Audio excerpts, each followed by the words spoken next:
Donc, nous avons le culte des bois, des reptiles et d'images taillées.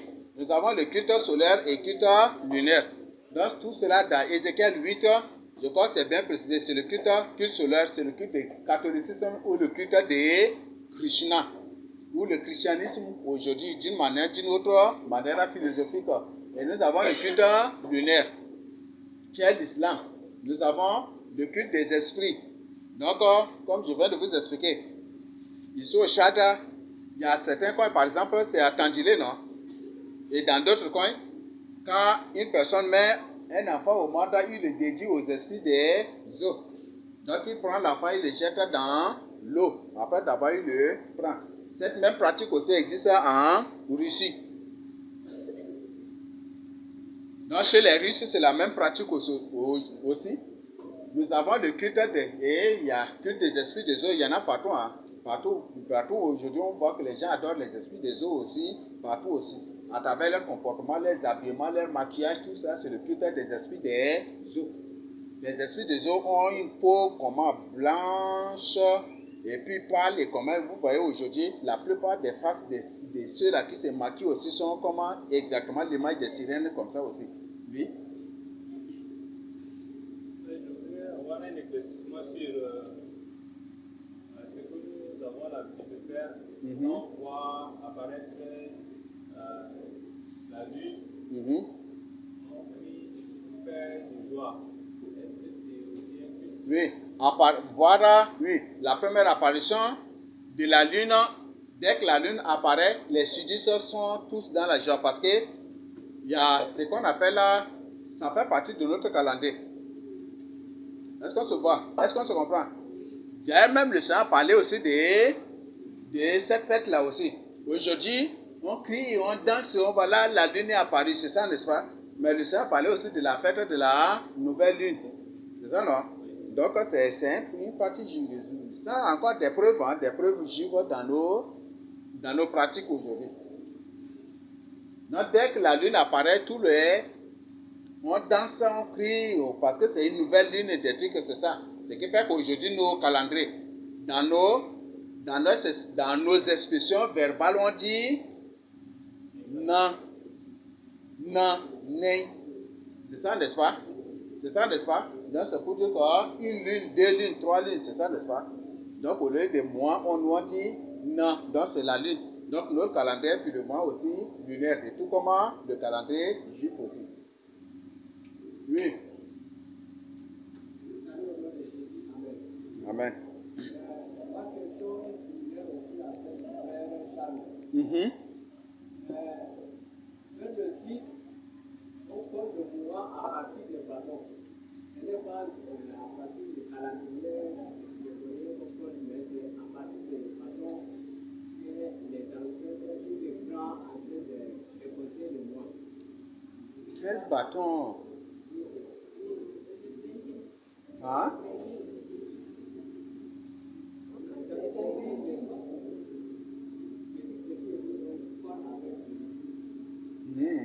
Dès que la lune apparaît, on commence par compter les... Oui, c'est ça aussi, non? C'est bon?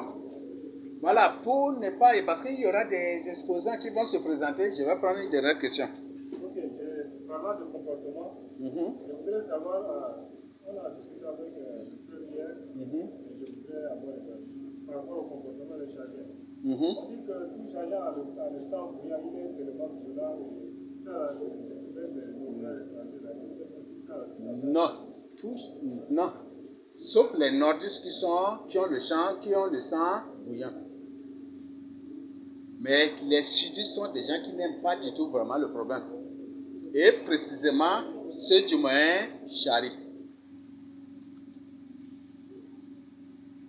C'est seulement si les sudistes sont des gens qui ont le sang bouillant, depuis déjà, il y a une guerre terrible. Et que le génocide terrible même s'est déroulé plusieurs fois déjà, même ici au Tchad. Et je vous donne comme une information, c'est qu'un SAR ne veut point du tout, c'est verser le sang d'une personne. Ce qu'un civil ne veut point du tout, c'est verser le sang d'un innocent, verser le sang d'une personne. Tu vois, beaucoup de sudistes là, ils marchent avec les machettes, les couteaux, juste pour effrayer, pour intimider. Et certains là, dès qu'il y a quelque chose, c'est ça là qu'ils vont jeter et prendre fuite. Oui. Si peut-être dans d'autres, les gens prennent ça, font cela sérieusement, je vous dis qu'au sud du Tchad, par exemple, chez les Mbaye, chez les Sahar, chez les Ngam, les trucs là, ça, jamais du tout.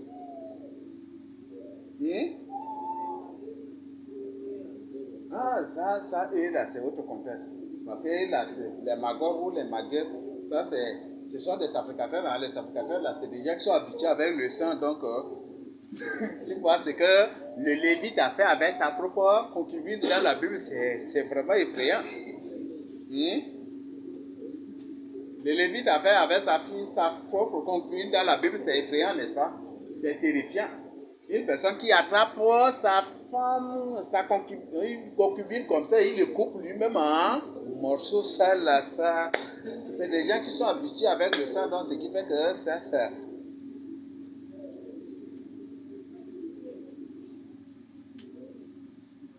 C'est bon? Mais tout vrai sudiste, c'est une personne là qui a peur de verser le sang. Sauf les démons qui se sont fait naître juste là pour ternir au moins l'image des sudistes. Et un Sahar, même si vous battez avec un Sahar, les Sahars aiment beaucoup utiliser les bâtons. Mais non pour te tuer, mais pour te taper dans un lieu où il va te maîtriser. Mais il ne va jamais du tout te tuer. Ça, c'est les Sahars, vous allez trouver.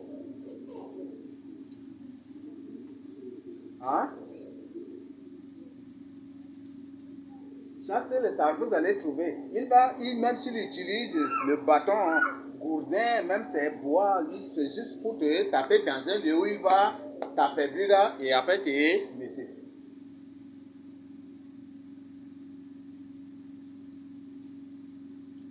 Mais comme peut-être on est dans un monde où il y a beaucoup de démons qui se font naître, peut-être ces pratiques prennent autre forme en ces temps, on ne sait pas.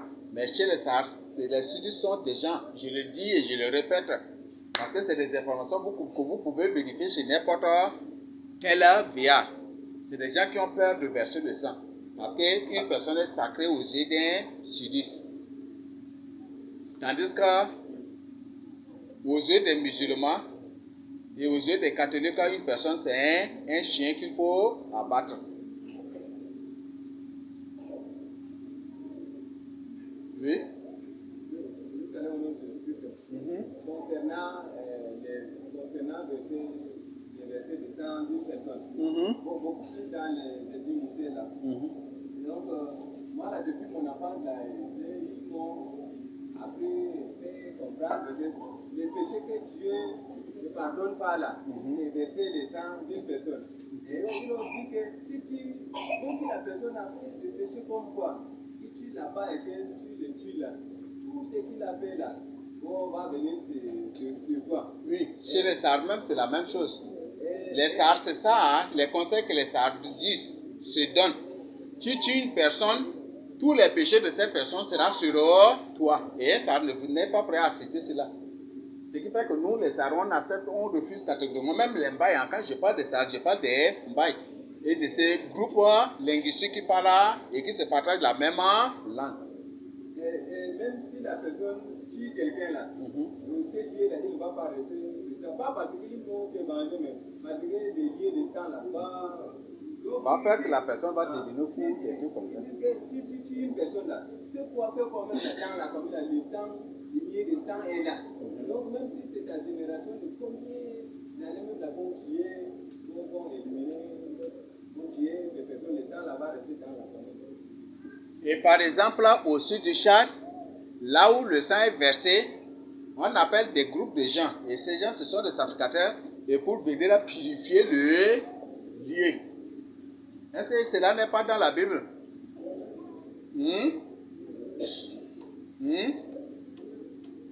Est-ce que cela n'existe pas dans la Bible?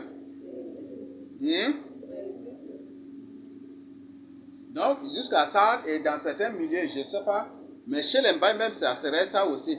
Donc, quand le sang est versé dans un lieu, il y a un groupe de gens qui viennent pour faire des sacrifices pour pourra purifier le lieu. Il y en a dans la Bible aussi, n'est-ce pas? Où ça n'existe pas. Il y en a dans Deutéronome, non? C'est ça, n'est-ce pas? Voilà, donc nous avons toutes ces preuves-là partout. Voilà, bon, là, il faut que je continue d'abord, je finis ça là d'abord. Donc, nous avons le culte des esprits des eaux, ça existe partout. À travers les habillements, les comportements, les accoutrements aussi. Et à travers les pratiques aussi des enfants. Il y a certains, les pratiques de certaines familles. Dès que l'enfant est né, on prend l'enfant, on le met dans l'eau ou on le jette dans l'eau. Soit on l'amène dans un fleuve pour le jeter là avant de le prendre. Ou dans un marigot, dans une mare pour le jeter là avant de le prendre, de le récupérer. Ou soit on jette l'enfant, on met de l'eau dans quelque chose, on jette l'enfant dedans d'abord avant de prendre tout cela, ça continue jusqu'aujourd'hui. Donc ça c'est le culte des esprits des eaux. Nous avons le culte des esprits des forêts aussi, ça existe aussi. Nous avons le culte des montagnes, ça existe aujourd'hui. Ça non. Bon, pour certains coins où il n'y a pas de montagnes, ce n'est pas vraiment visible. Mais ceux-là qui habitent dans des zones montagneuses, eux-mêmes, ils vont vous témoigner cela. Il y a le culte des montagnes partout. C'est ça, non? Nous avons le culte aussi des arbres. Ah, dans cet arbre-là, il y a un esprit là. Là, des trucs qu'il faut venir offrir des sacrifices. C'est ça, n'est-ce pas? C'est ça, non? Il y a le culte des arbres. C'est ça, non?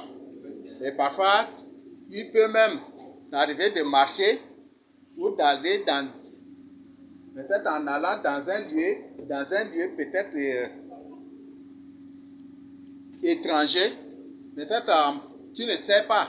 Et en marchant seulement sous un arbre, tu vas apparaître, tu vas peut-être faire face à des offrandes ou peut-être à des billets d'argent ou à des jetons que les gens dédient aux arbres. Et les arbres les plus adorés ici au Tchad sont lesquels? Nous avons le calcédra, c'est ça, non? Nous avons figuier, tamariné, baobab. Nous avons Nîmes aussi. Nous avons le karité aussi. C'est ça, non? Et vous avez oublié le néré. C'est ça, non? Et puis quoi encore?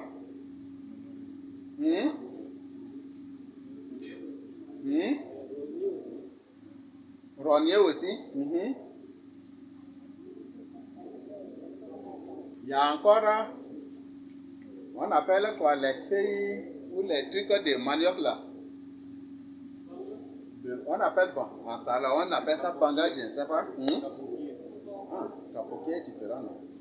Le capoquet, oui, le capoquet, vous connaissez, non?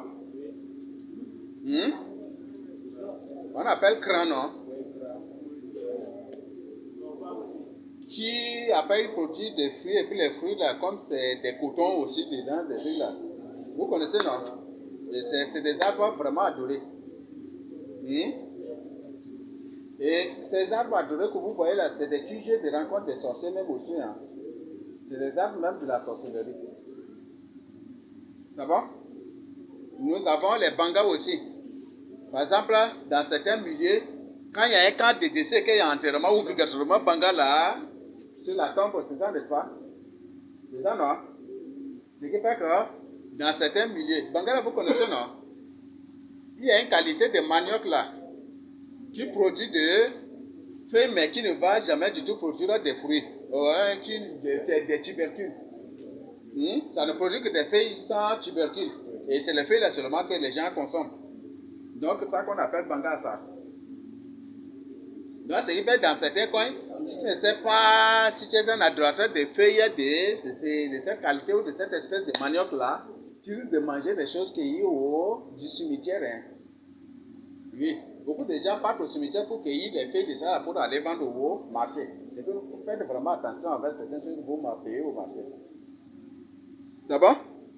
Voilà, nous avons le culte des incarnés aussi. C'est ça, non?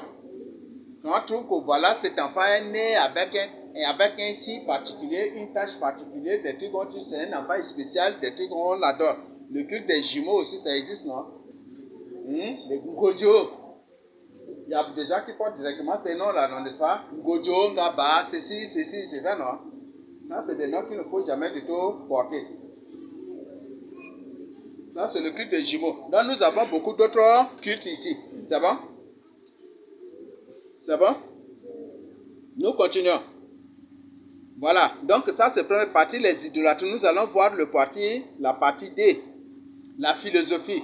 Donc, le catholicisme, c'est une philosophie. C'est bon? Donc, pour ceux qui ont mené des recherches en théologie ou en philosophie, eux-mêmes, ils vont trouver. Eux-mêmes, ils vont trouver cela. Donc, le catholicisme, c'est une philosophie. L'islam, c'est une philosophie. Tous les philosophes sont des menteurs. Et je vous donne comme une information. Comment Socrate avait fini? On dit qu'à la fin, Socrate avait pris de la ciguë. Vous connaissez ce qu'on appelle ciguë? Socrate, c'est un drogueur. La ciguë, c'est de la drogue. Là, comment ils vous ont eu là? Vous voyez? La ciguë, c'est de la drogue, vous voyez?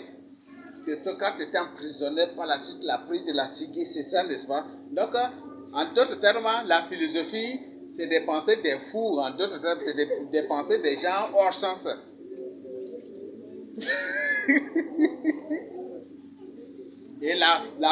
Et tous les grands philosophes étaient tous des catholiques. Menez vos propres recherches, vous allez trouver. Tous les grands philosophes étaient tous des catholiques. Sont tous des catholiques. Ça, c'est trop bizarre encore. Vous voyez? Donc, Socrate, c'est une personne qui prend de la drogue. C'est ce qui fait que ses idées aussi sont folles. Ses doctrines sont de la foutaise. Mais il arrive parfois aussi de dire vraiment. Socrate, est la première personne qui a condamné l'école. Au lieu de bourrer les têtes des gens par des fausses connaissances, il faut leur apprendre des métiers. Donc, il ne faut pas faire il ne faut pas des gens, il ne faut pas bourrer le cerveau, la mémoire, les têtes des gens. Mais il faut apprendre des métiers aux gens pour les responsabiliser dans la société. Ça, c'est la toute première personne. Et c'est un drogueur, hein? Donc une personne hors sens. C'est une personne déréglée. Parce que tous les drogueurs sont des déréglés, non? Ou c'est des fous, n'est-ce pas? Voilà, c'est des bêtes aussi, parce que tous les drogués sont des gens violents, n'est-ce pas? Ils se comportent comme des animaux. Donc Socrate est un grand drogueur, tout comme ses disciples. Si le maître c'est un drogueur, tous ses disciples aussi le sont aussi, n'est-ce pas? Comme les Descartes, les Platon, les autres, ce sont tous des drogueurs aussi. Vous voyez ça? C'est ça, non? Donc c'est des gens qui, c'est en prenant la drogue d'abord qu'ils trouvent les idées du monde imaginaire, voilà, du monde des esprits. C'est ce que Bob Marley, par exemple, on a appris que Bob Marley, c'est lorsqu'il a la drogue d'abord dans la bouche, qu'il a directement l'inspiration et il chante même sans composer, c'est ça, n'est-ce pas? C'est ça, non? Donc Socrate aussi, c'est une personne comme ça. C'est des gens qui ne sont pas du tout connectés vraiment à la réalité et tous les drogueurs sont des ennemis de Dieu. C'est ça, n'est-ce pas? Ce qui fait que tous les philosophes, et comme tous ces philosophes sont des drogueurs, il condamne toute pensée théiste, toute croyance en Dieu, toute intimité avec Dieu. Il condamne l'existence de Dieu. Et il vous invite à vous droguer aussi comme eux. Et c'est ça le monde dans lequel nous partons. Et c'est ça le but de la création du christianisme. Parce que le christianisme, c'est aussi une doctrine philosophique aussi. Par exemple, vous voyez, on a vu ensemble que tous les adorateurs de Krishna, le christianisme vient de Krishna, c'est ça, n'est-ce pas? Or, tous les adorateurs de Krishna sont tous des gens qui se maquillent. Vous n'avez pas vu dans leur film? Les femmes qui adorent Krishna, ils se maquillent, ils font des poudres différentes avec les rouges à lèvres, avec les crayons de beauté, c'est ça, n'est-ce pas? Dans ces églises que vous voyez qui ne condamnent pas les maquillages, qui ne condamnent pas ces désordres, ce sont des temples de Krishna. Ce qui fait que dans ces églises, ces choses ne sont pas condamnées. On dit que c'est le cœur que Dieu voit. Ce n'est pas ces choses de l'extérieur que Dieu voit. Parce que tous les adorateurs de Krishna sont des gens qui se maquillent. Bon, je n'ai rien inventé. Vous pouvez vous-même. Derrière même, il y a une photo de Krishna qui est présentée. Krishna était bien maquillé même aussi. Malheureusement, si vous voulez, peut-être demain, je vais télécharger l'une des images encore de Krishna pour vous présenter. C'est une personne qui est complètement maquillée. Donc, ce qui fait que dans ces églises, les crayons de beauté beaux, les vernis beaux, les rouges à lèvres beaux, les comportements cyranniques beaux, même Krishna, même c'est une personne qui porte un perruque. Si vous voyez même, on voit que c'est un noir, mais qui a des longs cheveux, comment les cheveux des blancs. Comment un noir va avoir des cheveux des blancs? Il y a un problème, n'est-ce pas? Donc, c'est un perruque, c'est des perruques, c'est des mèches qu'il a portées.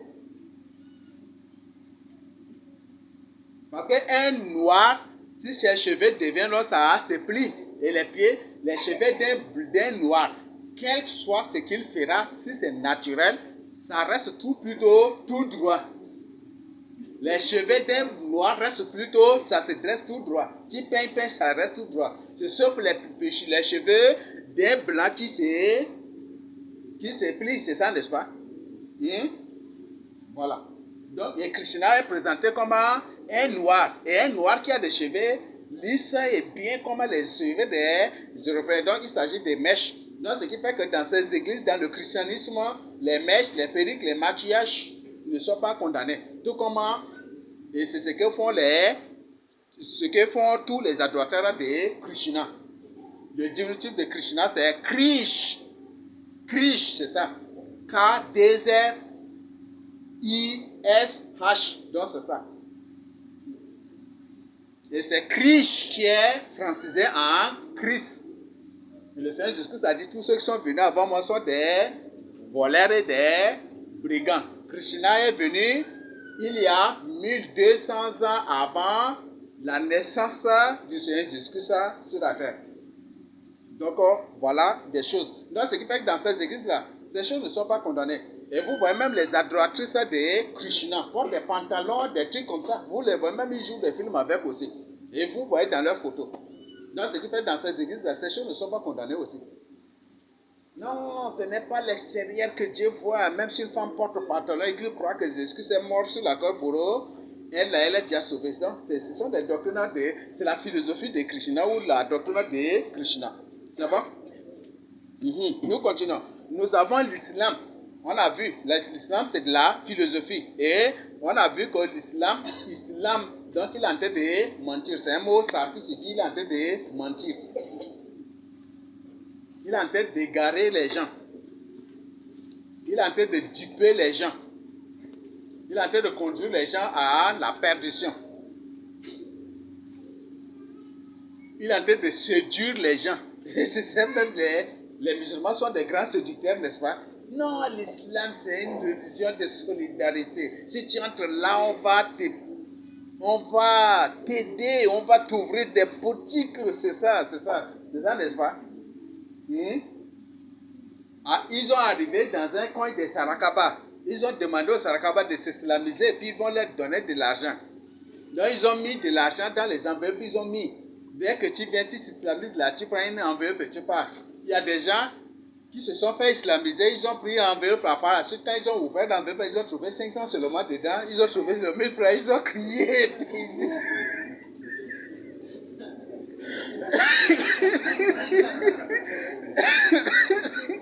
Ils ont crié. Ils disent que ça là, ils ne vont même pas continuer avec l'islam. C'est même, ils ont fait ça à ça. Il y a certains qui ont trouvé les 250, il y a certains dans l'enveloppe, mais c'est ça. Donc, ce sont des séducteurs, n'est-ce pas? C'est de la séduction, non? Vrai ou faux? Et c'est ça, islam, donc, c'est ça, c'est un mot ça. Donc, il est en train de séduire les gens. Donc, ils prennent les 500, ils mettent dans les enveloppes les 1000 francs, et puis c'est ça, ils mettent dans les enveloppes, ils disent, voilà, tu t'islamises là, tu viens, tu prends ta part. Et beaucoup de gens croyaient que c'est des grandes sommes dedans.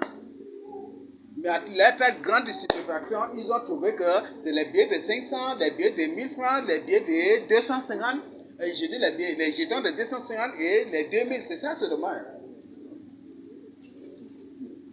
Beaucoup ont crié, ils disent, ah ça là, ils ne vont plus continuer, ils ne vont pas continuer avec l'islam, et c'est eux-mêmes qui ont exposé tout cela. Vous voyez ça? Donc c'est ça, l'islam, il est en train de séduire les gens. Peut-être qu'après, comme ils nous suivent aussi pour changer les choses, Peut-être qu'après, ils vont changer maintenant le système pour mettre des grosses sommes à leur disposition, mais ce sont toujours des séditaires.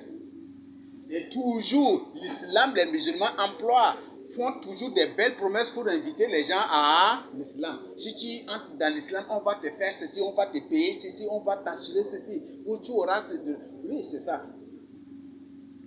Ça, c'est un système purement aussi romain. Parce que les Romains, pour être à l'aise du temps des Romains, il faut avoir la nationalité romaine. C'est ça qui a sauvé Paul, mes frères et sœurs. C'est ça qui avait sauvé Paul.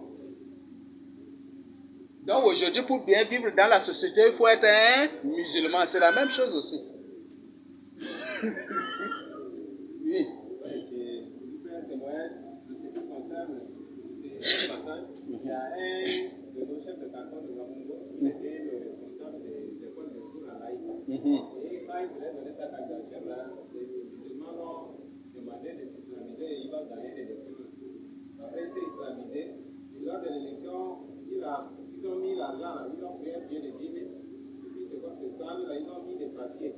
Donc, ils ont collé comme ça, ils ont déposé sur les tables. Là.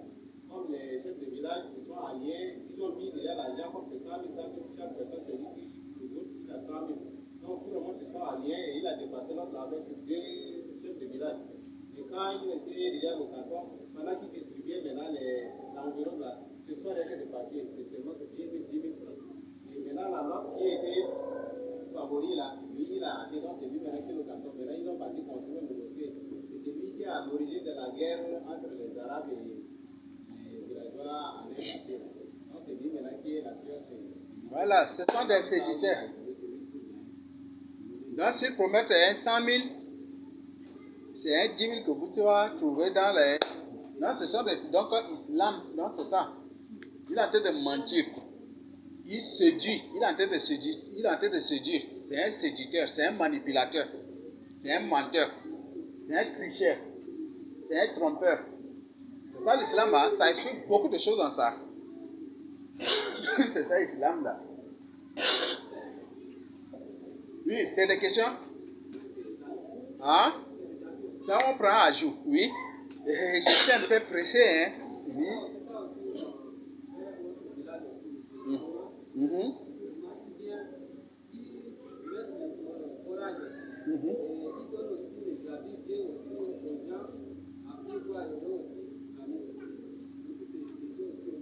Oui, la plupart des habits qu'ils distribuent, c'est des habits des gens qui sont déjà morts.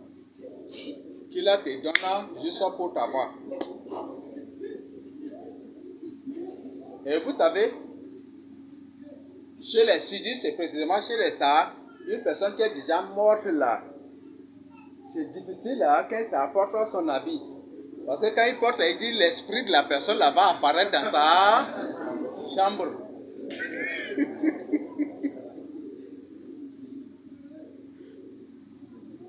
Voilà, donc vous voyez ça, ça c'est des séditions. Donc l'islam c'est ça, il est en train de mentir, il est en train de duper les gens, il est en train de tromper les gens, il est en train de manipuler les gens, il conduit les gens dans l'erreur, il est en train d'égarer les gens, il conduit les gens à la perdition.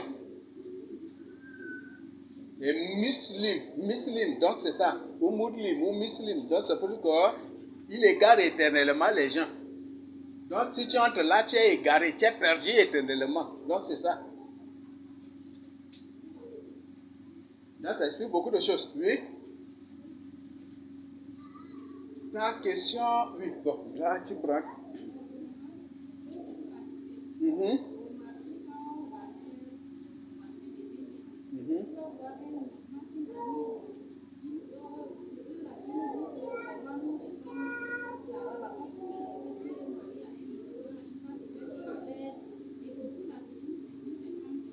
La plupart de ces musulmans même sont des pauvres.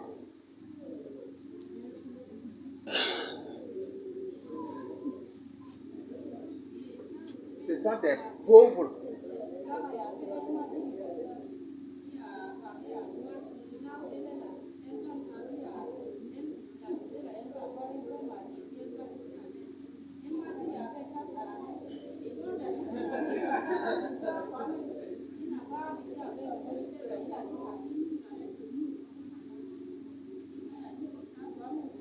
La plupart des enfants Madjiri ne sont pas des humains. D'après des témoignages des gens partout, ce ne sont pas des humains. Ce sont des démons dont la mission est de véhiculer les idées islamiques. C'est juste ça.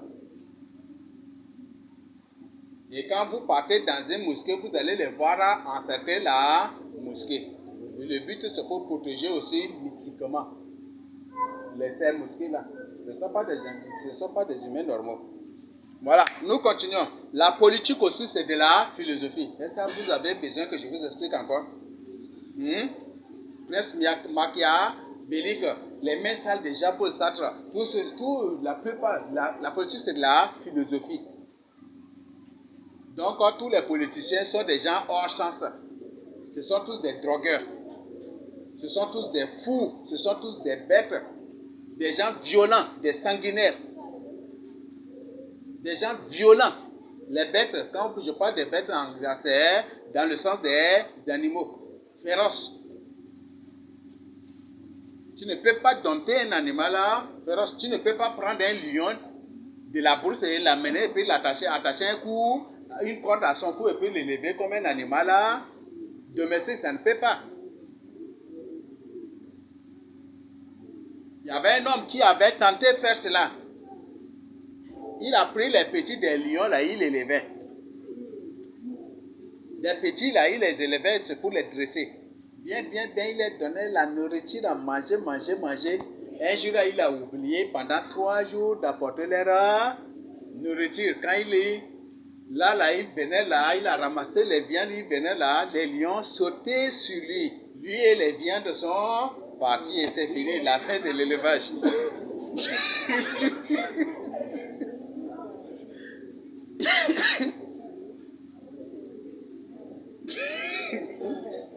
Ah? Et c'est la fin de l'élevage. Donc un animal sauvage reste sauvage. Une bête reste une bête. Et c'est pas moi qui les insulte. Si j'ai dit c'est des bêtes, c'est pas moi qui les insulte, mais la Bible les appelle. La première bête, la deuxième bête, jusqu'à la quatrième bête, c'est ça, non? Où l'animal a 7 têtes, une bête a 7 têtes. Donc toujours, ce sont tous des animaux. Dans la politique, tous ces gens, ce sont tous des sanguinaires. Ce sont tous des philosophes. Et le grand philosophe présenté, c'est Socrate. Et c'est une personne qui prend de la ciguë, donc c'est un drogueur. Il est pire que Bob Marley. On m'a raconté qu'il n'y a pas une personne qui dépasse Idriss Déby en matière de drogue, mais j'ai dit Socrate le dépasse très loin.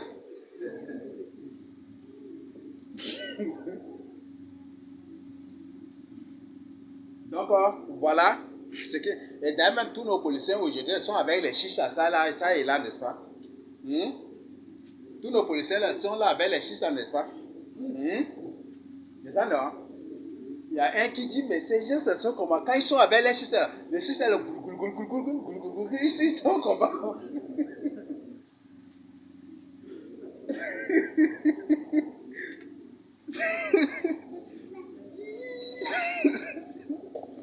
Voilà, les sectes aussi sont de la philosophie.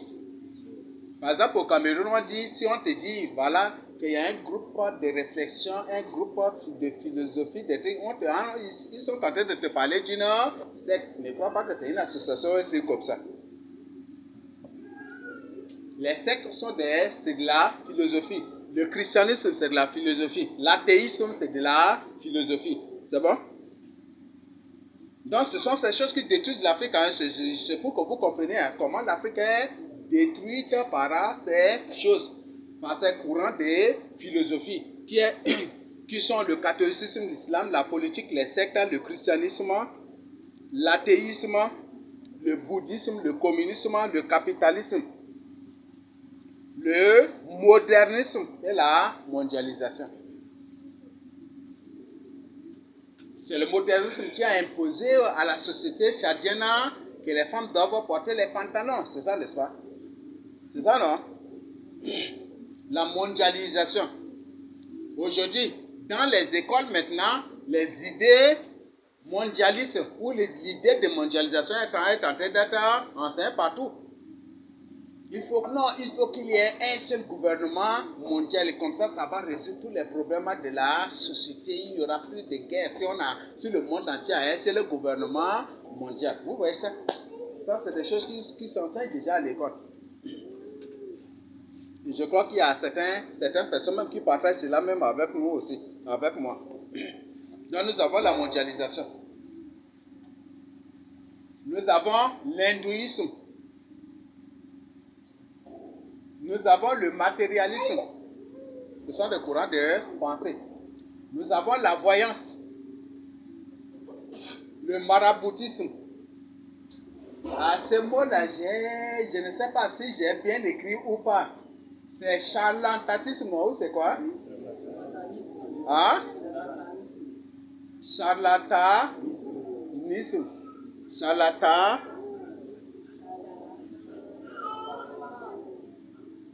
C'est ça? Charla.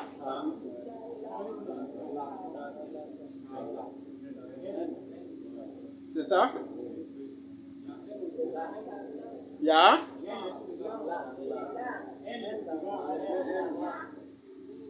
Ka?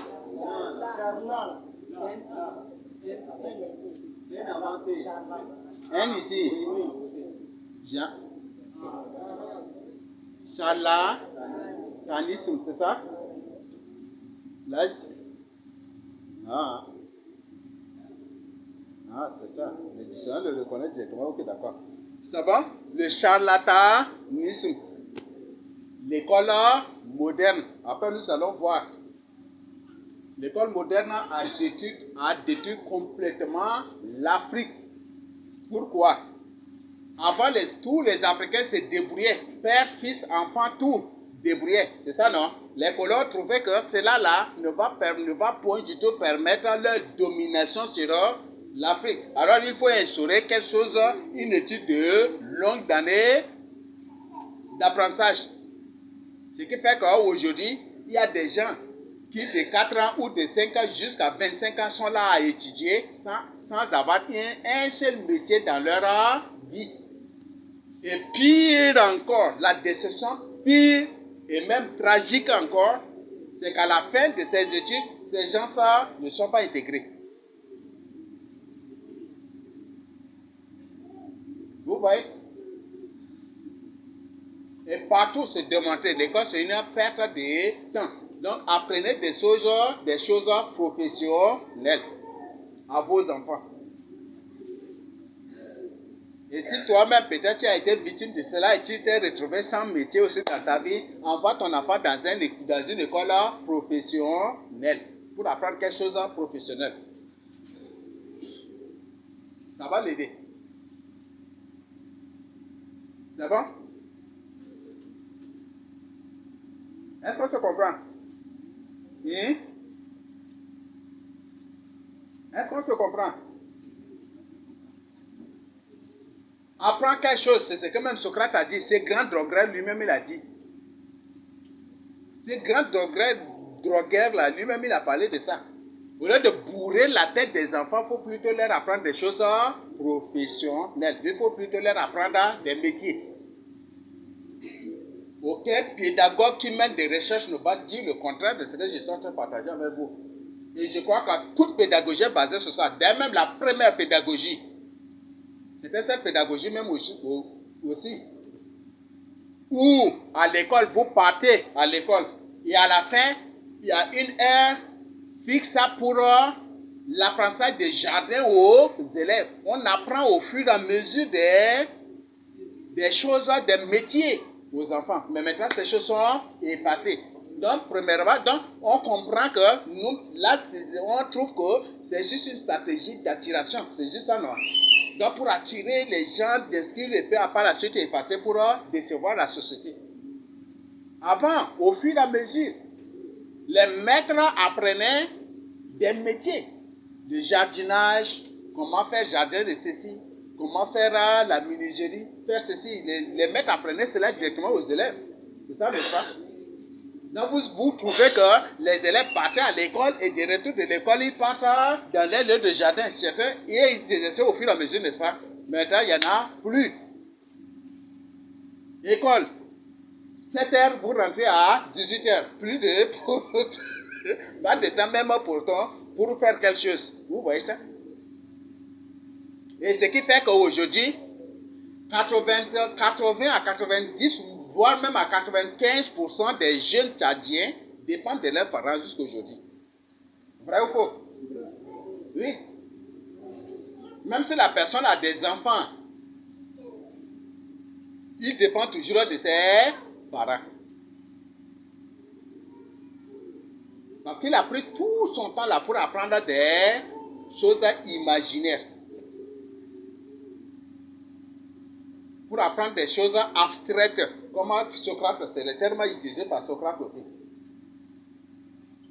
Des choses qui ne cadrent point du tout avec la réalité, avec les conditions sociales. Et le jeune n'a aucun métier dans sa vie. Et comme il n'a aucun métier dans sa vie, il est là à la merci des hommes politiques pour être manipulé. Si tu me suis, je vais t'intégrer. Oui, lui là, ça va être la solution. Et c'est comme ça. Oui, c'est ça ce qu'ils font. Donc, il faut faire beaucoup de diplômés sans emploi et après se présenter comme solution à leur problème de chômage. Et quand ils se présentent, si vous me votez, je vais vous intégrer à la fonction publique, je vais faire, et les gens sont là, parce que chacun cherche, et c'est ça.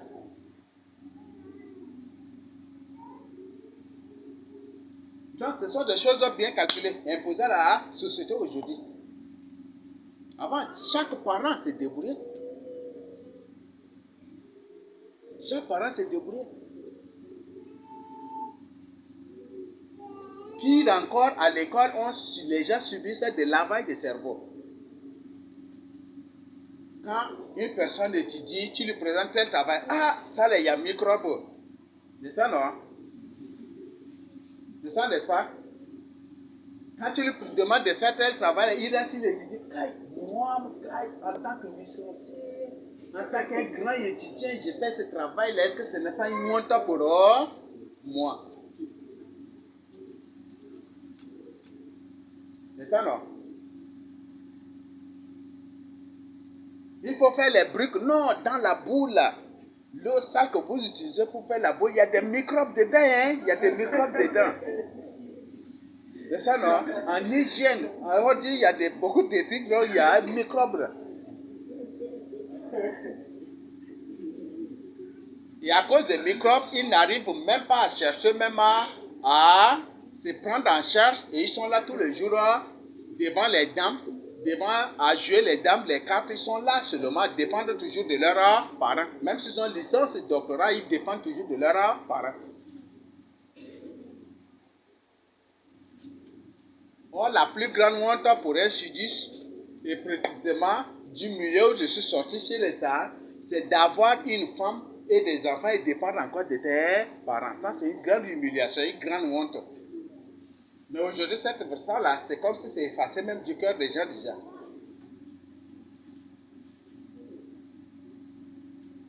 Vous voyez comment ça se passe là? Non, ça c'est très dangereux. Donc, ils ont effacé des choses. Et non seulement ça, mais ils ont lavé le cerveau des gens. Là, les gens font des longues heures, prennent toute la journée pour apprendre des choses.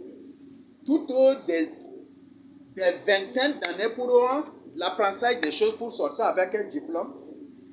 Mais à la fin, il n'y a pas de travail. Et c'est une stratégie de manipulation. Donc, eux-mêmes, ils font beaucoup de chômeurs. Et par la suite, ils se présentent comme solution au problème de ces chômeurs. Et les gens sont là à courir. Et c'est ça. Et ce qui fait qu'aujourd'hui, la corruption est partout. Les désordres sont partout aujourd'hui. Dans n'importe quel domaine, il y a corruption, il y a des désordres partout. Même les pasteurs corrompent aussi les autres pour une application dans la meilleure église, dans l'église où il y a beaucoup de fidèles. C'est ça, non? Ce sont des désordres. Donc, l'école moderne a détruit complètement les Africains. Ce qui fait qu'il y a beaucoup de chômeurs en Afrique qu'ailleurs.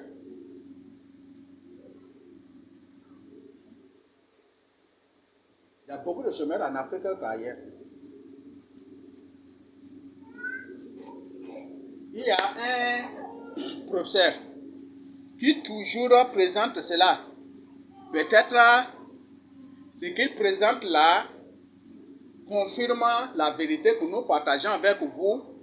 Là, c'est dans ce cadre qu'ils l'ont tué, je ne sais pas. Mais il y a un professeur du nom de Djumra Betales, c'est ça, non? Qui est déjà mort là. Vous avez appris, vous avez entendu parler de lui, non? Djumra Betales, vous le connaissez, n'est-ce pas? C'est une personne qui condamne exactement l'école en tant que... C'est un professeur de l'université, mais qui condamne l'école en tant que tel. On ne sait pas c'est dans... On ne sait pas, c'est parce que ces messages-là confirment des choses qu'on est en train de partager avec vous, qu'on est en train de partager avec eux, et ils ont vu que voilà, c'est ça, ils l'ont tué, je ne sais pas. Mais c'est une personne qui condamne l'école. Dans toutes ces œuvres qu'il écrit, il demande plutôt au gouvernement d'apprendre des choses professionnelles aux gens. Il ne faut pas faire des gens de tête, il ne faut pas faire des gens de tête bien pleines, de tête bien bourrées ou des trucs, non. Mais il faut plutôt apprendre des métiers. Ou soit ils demandent aux parents d'apprendre des métiers à leurs enfants et de leur faire perdre inutilement. Parce qu'aujourd'hui, ici au Tchad, tout comme ailleurs, c'est seuls les riches qui, après s'être rassurés qu'à la fin des études de leurs enfants, ils seront directement intégrés, qui envoient les enfants à l'école.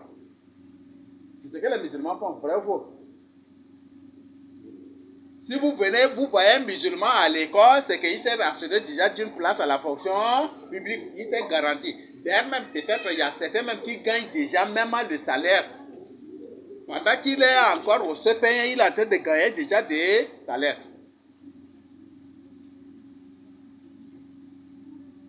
Vous voyez ça? Donc, beaucoup se rassurent d'abord de leur poste,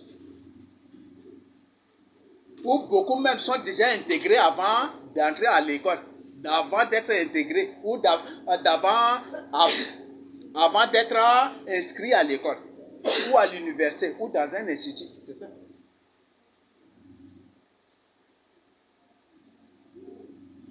Peut-être ton papa ou ta maman est là, en train de faire des trucs, transporter des fagots, des trucs comme ça.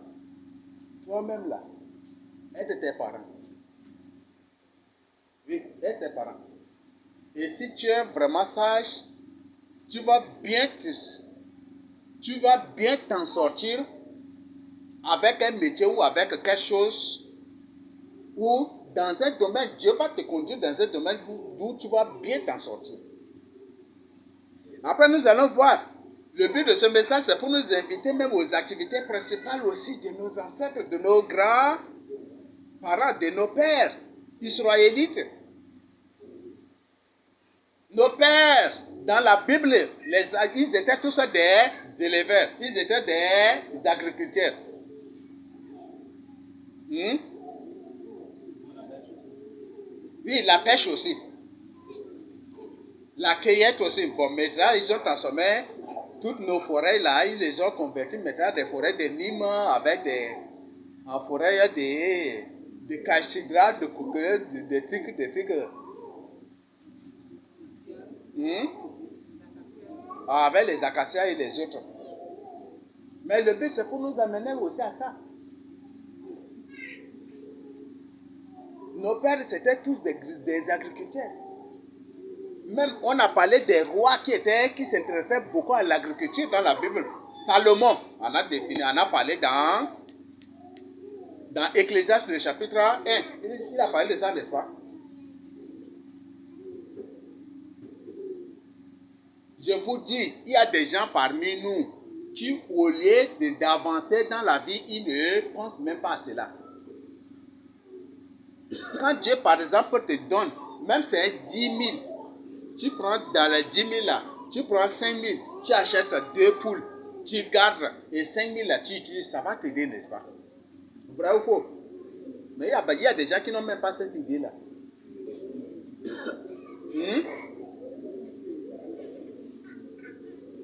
Il y a des gens qui n'ont point du tout.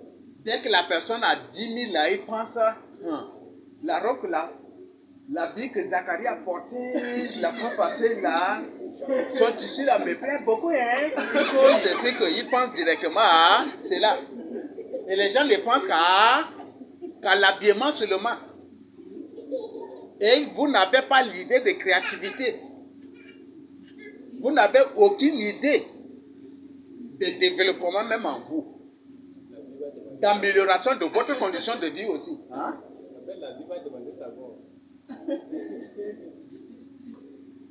Il y a des gens qui ont de l'argent pour l'habit, mais ils n'ont jamais du tout de l'argent pour trouver de quoi manger dans la vie. De vous à la maison. C'est ça, n'est-ce pas? Tu souffres.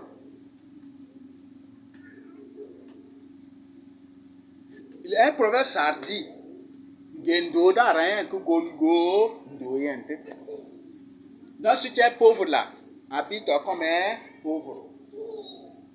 Même la Bible dit vaut mieux être humble pour gagner du pain que de faire le gros dos et manquer du pain. C'est ça, n'est-ce pas? Hein? Tu veux porter des habits de qualité, tu es en train de faire des gros dos, n'est-ce pas? C'est ça, n'est-ce pas? Peut-être quand tu portes des habits simples là, quand une personne te voit, ah, cette personne-là vraiment des trucs, il peut t'aider, n'est-ce pas? Mais quand tu portes de beaux habits, tous les jours, beaux habits, et puis des trucs, peut-être tu portes des habits que lui n'a pas utilisé. Non, là, c'est une personne qui a des moyens, donc c'est fini, n'est-ce pas? Et c'est ton pain même que tu gagnes, tu perds aussi. Vrai ou faux?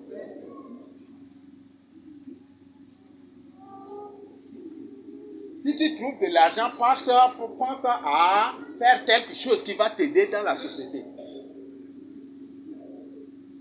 Pense à l'élevage. Pense à l'agriculture. Pense à entreprendre quelque chose qui va t'aider.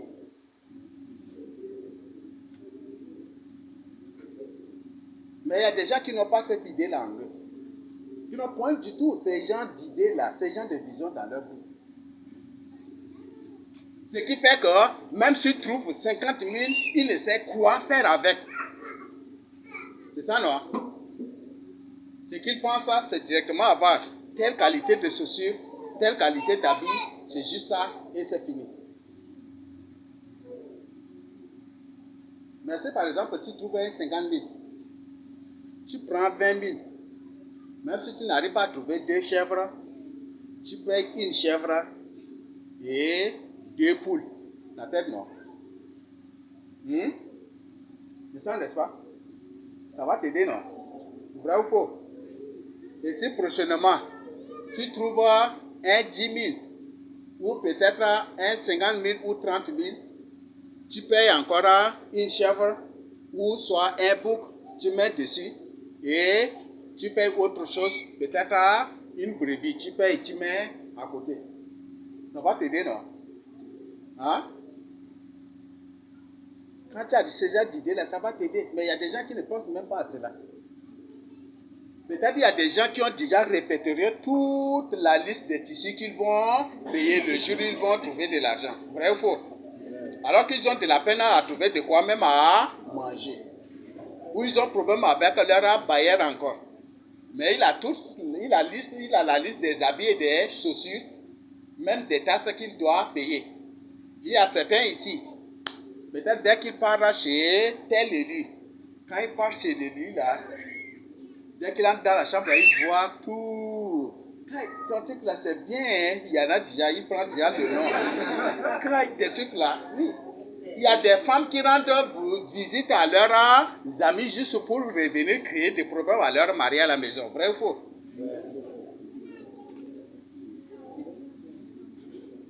Quand j'étais parti chez mon ami là, son mari lui a payé ça, payé ça. Toi, tu es quel homme? Tu ne fais rien pour moi, c'est ça, n'est-ce pas?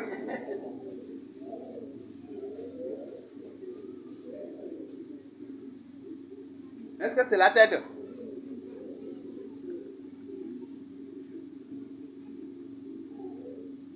Donc cela ne vous aide pas. Et une personne qui se comporte ainsi, même si tu lui donnes 1 million aujourd'hui, il ne pourra rien faire. Il va rester tel qu'il est. Hein? Parce qu'il a une pensée déjà aliénée, il a déjà une pensée, il a une vision déjà bornée. Il ne peut pas. Donc, regardez au-delà de vos cercles de réflexion, ça va beaucoup vraiment vous aider. Regardez vraiment au-delà de vos croyances d'éthique, ça va vous aider. Donc, chacun, si tu as quelque chose là, il faut que toi-même là, tu te débrouilles. Il y a des gens peut-être parmi nous que l'Église est en train d'aider. Ils peuvent même faire quelque chose. Vrai ou faux? Mais jusqu'aujourd'hui, rien. Même si l'Église prend 100 000 pour donner à la personne, peut-être 1 mois, 2 mois, la personne revient pour dire que ouais, ça ne tient pas. Hein. Vrai ou faux? Même si l'Église te donne 30 000, ou même c'est 20 000, ou même c'est 15 000, même si tu es en location, même si tu loues quelque part là, paye 2 poulets. Tu payes une poule et un coq, tu mets. Et 10 000 là, tu peux utiliser, manger un peu. Ça va t'aider aussi, non? Hein? Les 2 choses que tu payes là, ça t'aide, vrai ou faux? Et si ça produit là, c'est pour toi, n'est-ce pas? Le jour où tu es dans le besoin de manger viande, toi-même tu es gorge pour manger, n'est-ce pas? C'est ça, non? Même si tu pars chez quelqu'un et qu'on prépare la viande et qu'on ne te donne pas, ou tu n'as pas les meilleurs morceaux, toi-même là, il faut rentrer, tu prends ton poulet, tu égorges, tu manges, n'est-ce pas? Tu manges les meilleurs morceaux que tu veux, c'est ça, n'est-ce pas? Ça t'évite d'avoir des problèmes avec les gens, non? Vrai ou faux? Mais il y a des gens qui ne pensent pas loin. Et qui ne peuvent pas vraiment avancer. Donc je vous invite vraiment. Tu es ici, il y a des élus à Kauran. Tu trouves un peu de moyens. Tu peux entrer en contact. Voilà, le riz là-bas c'est combien. Et puis tu peux entreprendre certains commerces même aussi. Ça peut aller, non? Il y a des élus à ça. Tu peux réfléchir, voilà comment. Tu peux aussi entreprendre quelque chose qui... De là-bas, ils peuvent te transférer. Tu peux entreprendre certains commerces qui vont t'aider. Mais il y a des gens qui ne pensent même pas à cela. Cela ne vous aide pas. Donc, c'est pour faire de vous des gens sans activité qui ont créé cette école-là. Au début, il y a cette pédagogie qui impose aux instituteurs d'apprendre des métiers aux élèves. Donc, vous faites un peu de cours, après vous partez au jardin. Voilà, tomates là, on fait comme ça. Carottes là, on fait comme ça. Ceci là, on fait comme ça. On vous apprend des travaux. Et dès que vous finissez l'école, vous finissez à 12 heures, une fois rentré toi-même, automatiquement, une fois rentré du coup, directement, toi aussi, tu te mets à faire un peu de jardin. C'est la pratique même. Ça a aidé beaucoup de gens, n'est-ce pas? Maintenant, ces choses n'existent plus. Donc, ils ont fait cela, là, ils ont créé cette école moderne avec ces idées, juste comme un appât, pour prendre les Africains dedans, pour faire croire aux Africains que c'est ça. Et après, maintenant, là, ils ont suspendu cela. Et aujourd'hui, il n'y a plus. Les gens ont l'idée, hygiène, microbe, c'est ça, n'est-ce pas?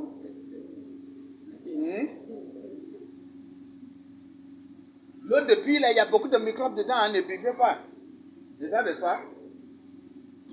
C'est ça, n'est-ce pas? Et ce qui fait dans certains cas, les gens meurent aussi de soif, alors qu'il y a des puits là aussi dans ces lieux-là.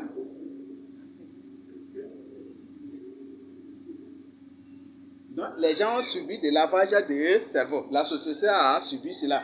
Nous continuons. La magie, le satanisme et la sorcellerie avec les superstitions. Ce sont des choses là qui ont détruit l'Afrique aujourd'hui. Même les humanitaires, les ONG, ont contribué largement à la destruction des valeurs morales ou des valeurs bibliques des Africains.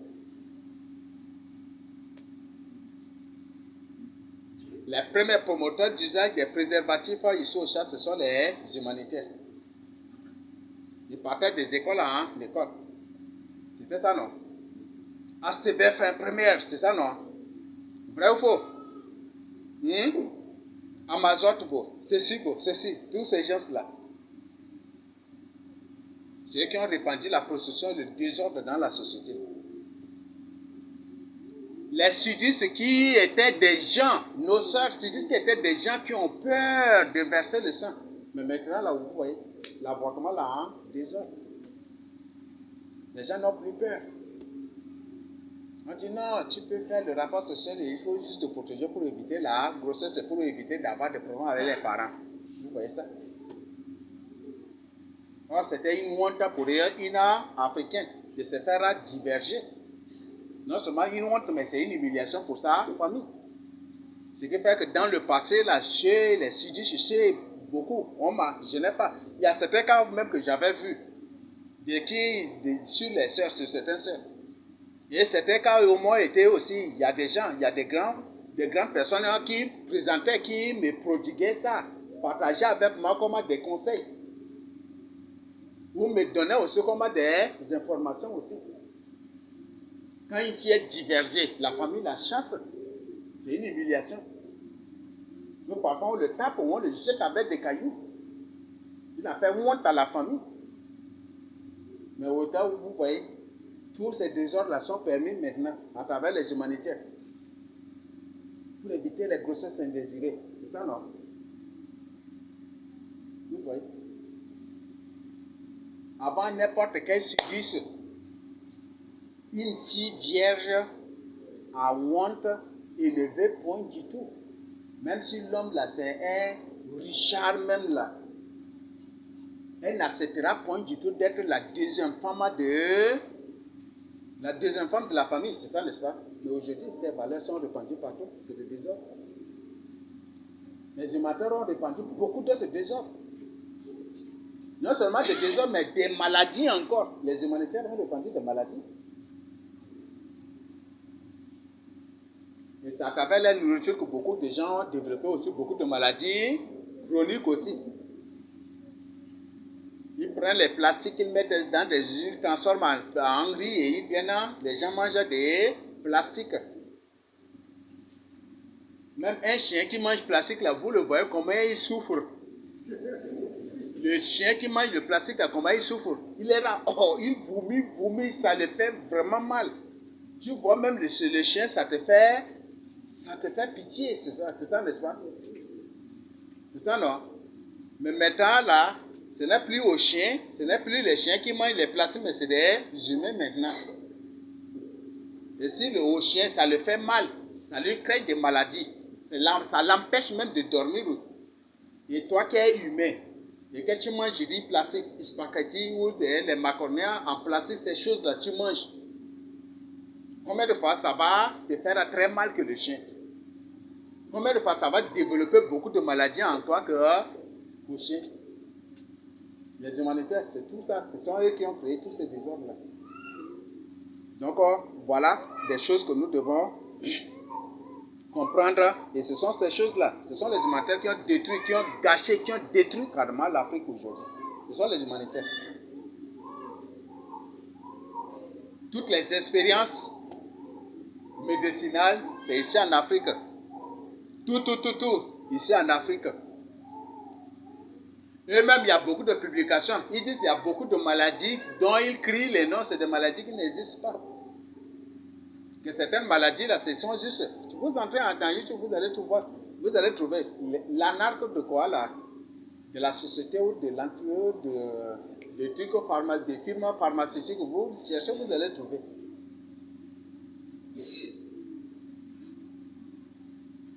Certaines maladies dont on crie les noms, c'est des maladies qui n'existent pas. Mais c'est des maladies dont les noms sont fabriqués et le but c'est pour faire créer des médicaments et pour que vous vendez, pour qu'il y ait beaucoup d'achats de ces comprimés, de ces médicaments. C'est juste ça seulement. Pour troubler même la société, certains même ont dit aussi. La société est pillée dans tous les domaines. Médecine, même chose. Ce qui est à 25 francs, tu payes à 25 000, c'est ça, non? C'est ça, n'est-ce pas? Et des docteurs ont partagé ces informations crédibles et vérifiables avec nous. Et par la suite, c'est confirmé aussi. Tous les comprimés, tous les comprimés, en injection ou ceci, tous les médicaments en comprimé ou en injection, tout c'est fait à base de drogue. Ce qui fait que les gens, vous voyez, les gens sont accros, beaucoup de gens sont accros aux médicaments. C'est fait à base de drogue. Menez vos propres recherches.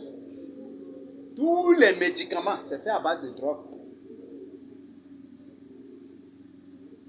C'est ça, non?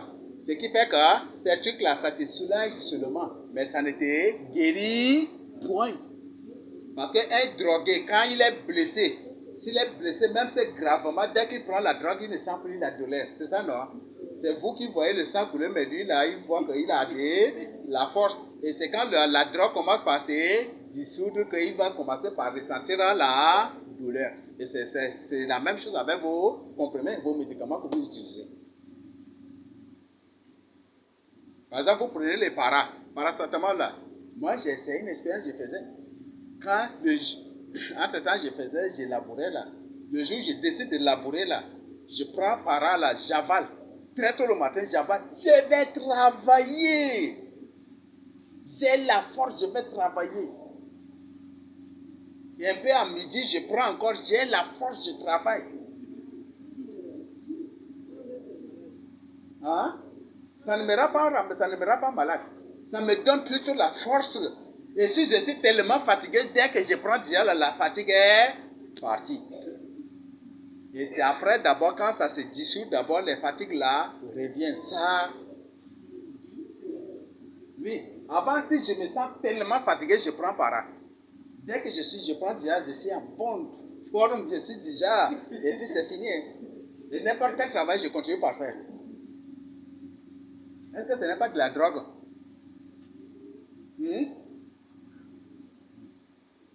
Pour moi, c'est comprimé.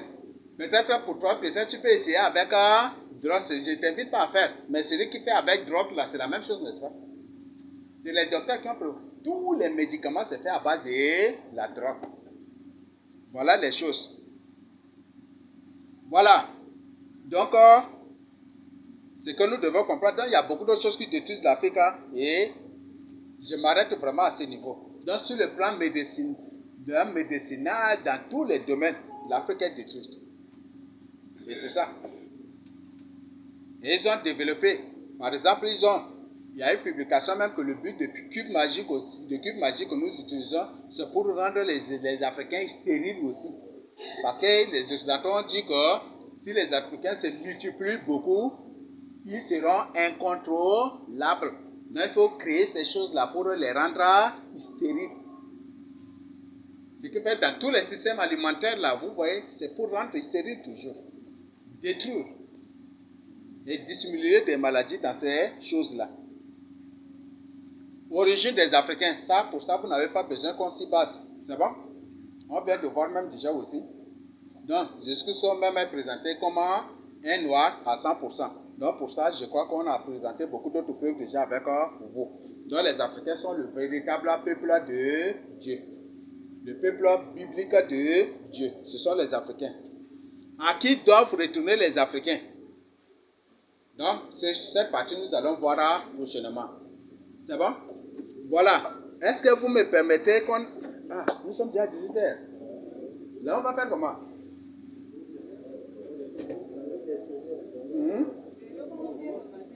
Ah, demain, on vient matin, non? Ok. Là, le groupe va présenter ça demain. C'est bon? Voilà. Là, demain, on aura... Hein? Où? Ah bon? Bon, mais c'est moins grave. Si je vois mon idée, je donne 0, non? Donc, c'est un sujet de recherche. leurs recherches ne vont pas venir avec les mêmes mots, les mêmes phrases comme avec les miennes. Ça ne va pas. Hein? Hein? Ok. Voilà.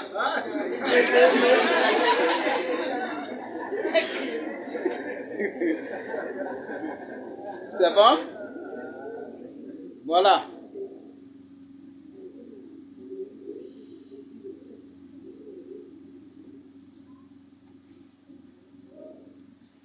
Donc, si le Seigneur Jésus-Christ le permet, on verra cette partie demain à quoi?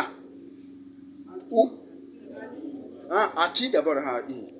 Qu'est-ce que je sens te dire? À qui doivent retourner les Africains? Ou les Africains doivent retourner à qui? C'est bon? Voilà.